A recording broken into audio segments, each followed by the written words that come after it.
Alors, un pasteur célèbre ivoirien a décidé de cesser d'être pasteur, selon lui, pour se lancer dans la spiritualité. Et certains m'ont interpellé pour donner mon point de vue sur ce sujet. Mais tenez-vous bien, lorsque je donne un point de vue, je vais toujours m'appuyer sur ma discipline, la théologie.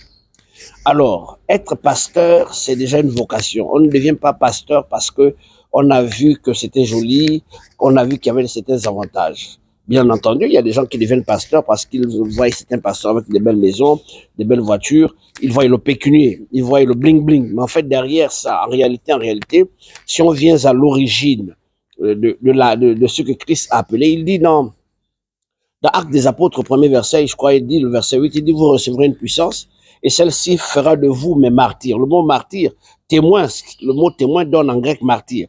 Les martyrs, c'est des personnes qui meurent pour une cause, pour un idéal. Donc, quand Dieu, Christ vous appelle, il s'attend à ce que vous acceptez de mourir là à la croix.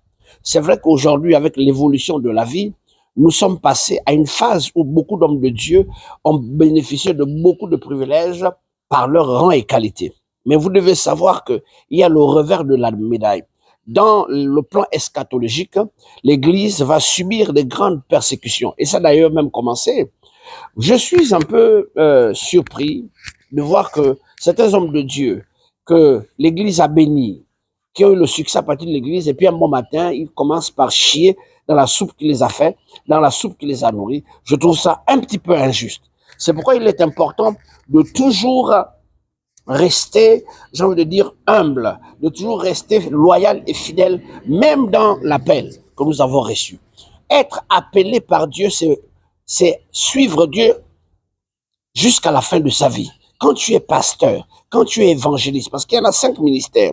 Éphésiens chapitre 8, Éphésiens chapitre 4, le verset 8 dit, Christ étant monté aux cieux, il a fait des dons aux hommes. Il a établi les uns comme apôtres, comme docteurs, comme pasteurs, comme prophètes, comme évangélistes, en vue de l'édification du corps du Christ. L'Église, c'est le corps céleste de Jésus-Christ. L'Église, je dis bien, c'est le corps invisible de Jésus-Christ. C'est la plus grande puissance qui existe sur la terre. Mais là, une histoire. Mais le revêtement de l'Église se fait par les enseignements des appelés, pas ceux qui ont été bipés, pas ceux qui ont été bipés pendant un temps, et puis un matin, ils se rendent compte qu'ils ont fait de mauvais choix. Ceux que Christ a réellement appelés passent par des déserts, passent par des vallées, passent par des montagnes, passent par des moments difficiles sans jamais renoncer à la foi. Ils demeurent en Christ jusqu'à la fin.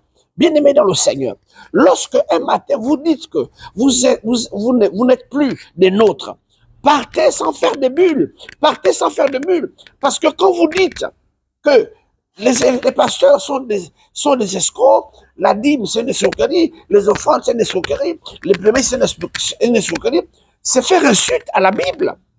Or, je crois qu'au niveau où nous sommes arrivés, personne ne me dira le contraire. Quand tu es appelé, la Bible est quand même sacrée, de mon point de vue.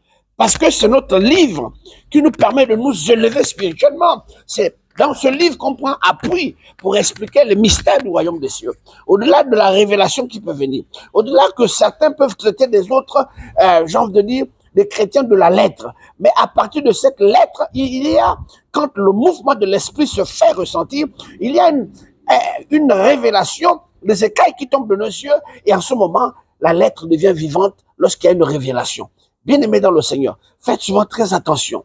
Parce que c'est écœurant de voir que de plus en plus, certains hommes de Dieu qui étaient avec nous, un matin, un soir, ils deviennent nos ennemis.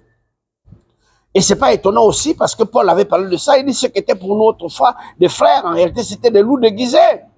Donc faites attention, ne vous laissez pas distraire. Christ est bel et bien Seigneur.